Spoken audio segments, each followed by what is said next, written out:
Welcome back to Animal Wonders. I'm Jessi. Many non-domestic animals have found their way into the hearts and homes of humans in recent years. We as humans are often drawn to bright colors, intelligence, and adorable faces. But even though most people intend to give them amazing care, there are often terrible recommendations given for the animal's care. We can easily get caught up in the immediate intrigue of some of these amazing animals that we don't stop to think about the natural history behind some of even the most common household pets. So today we're going to work on that. We're going to do a what, where, how on leopard geckos.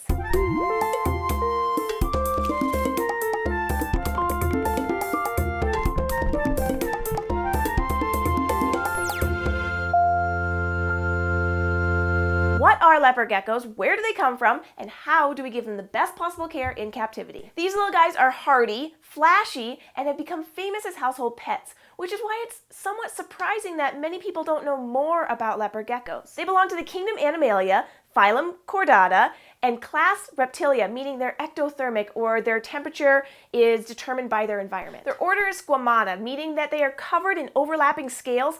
This group includes all lizards and snakes. And here we get into some more complicated taxonomy. As we learn more and more about the animals and the natural history of animals on our planet, scientists need to make revisions. Since we already have a fairly good system of classification, we're just making adjustments where necessary. So now we need to differentiate between lizards and snakes. The suborder Lacertilia does just that. It takes all the lizards, while the suborder Serpentinas takes all the snakes. But not all lizards are the same, and some are more closely related than others. So now we're going to go into infraorders so we can distinguish between tegus, iguanas, and geckos, and more. Geckos are mostly defined by the vocalization that they can do. It's kind of a chirping noise. It sounds kind of like gecko, which is how they got their name. They use that to communicate with each other. There are 7 families of geckos.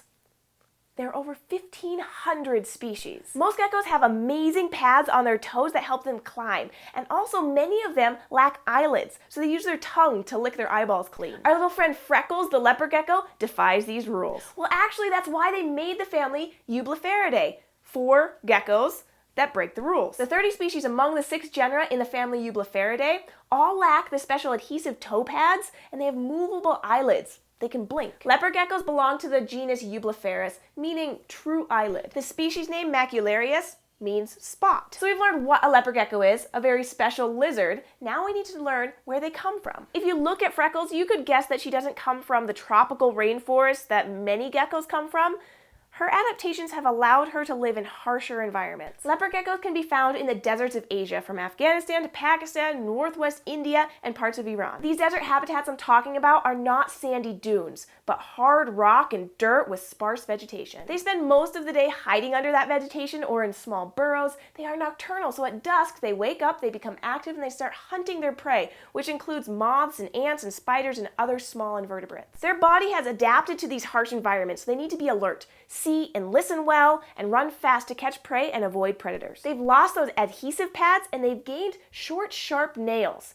They also have gained eyelids that help protect their sensitive eyes from dirt and debris. They can also hear quite well, which helps them locate prey, but also communicate with other geckos. But these guys keep continuing to be awesome. Their color gives them camouflage, and they can voluntarily drop their tail, called caudal autotomy.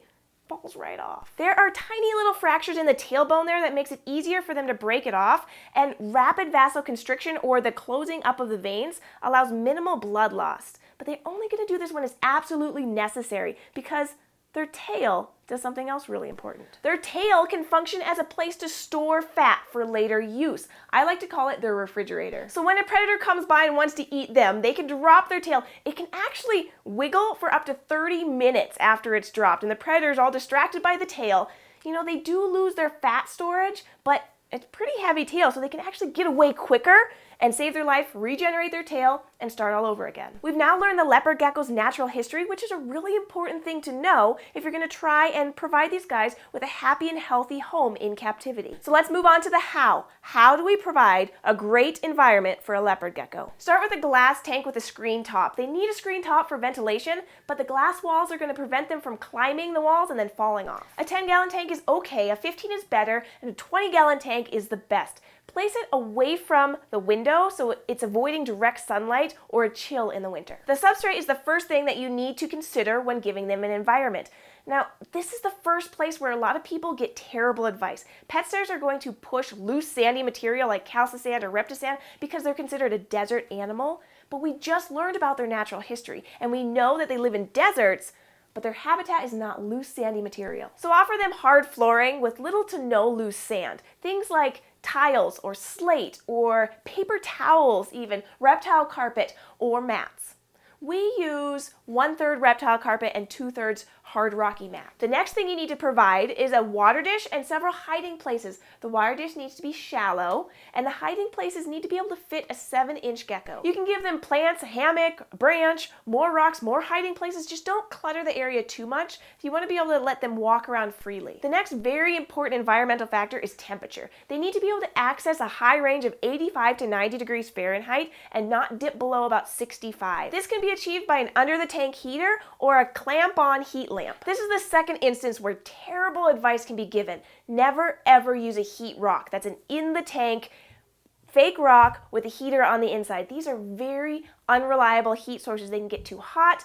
The leopard gecko will come and relax, fall asleep on it, and they'll burn their bellies to the rock. It's very dangerous. Never use them. For your under-tank heater or overhead heat lamp, use a thermometer with a probe so you can accurately test the temperature right where your gecko is going to be. At Animal Wonders, we have a temperature-controlled room, so we don't need an additional source of heat. Since these guys aren't diurnal or active during the day, they don't need a full-spectrum UV light. A lot of leopard gecko owners run into the problem where their leopard gecko is not shedding off their toes properly. These guys shed regularly, and they actually eat their skin off of them, but their toes are really hard to come off.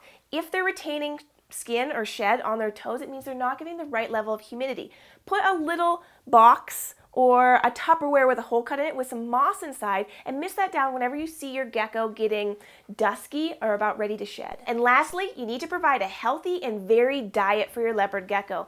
Crickets can be great as long as they're gut loaded and you dust them down with calcium and multivitamins at least once a week. You can also offer them small cockroaches. They love them and they're a great source of nutrients. Mealworms and waxworms can also be offered sparingly though. The waxworms are really fatty, so just a few of those every once in a while. And the mealworms, you need to crush their mandibles so that they don't bite the insides of their mouth.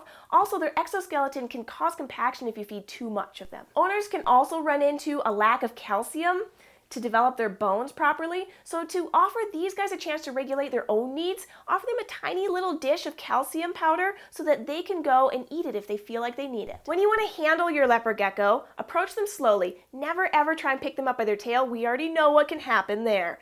Take your hand and grab them around their body, just like that, and then set them on your hand. Provide them a nice, stable, flat surface. These guys might try and climb, but they're not very good at it. They can fall. So don't give them a vertical surface, like let them climbing up you and sitting on your shoulder. Keep them on your hands and arms. Don't keep these guys away from their home for too long, or they can become stressed. But once they get to know you, they can come out and spend time with you. These guys aren't social by nature, so companionship isn't needed. But females can cohabitate if they get along. I hope that you've enjoyed learning about leopard geckos, what they are, where they came from, and how you can give them the best home possible.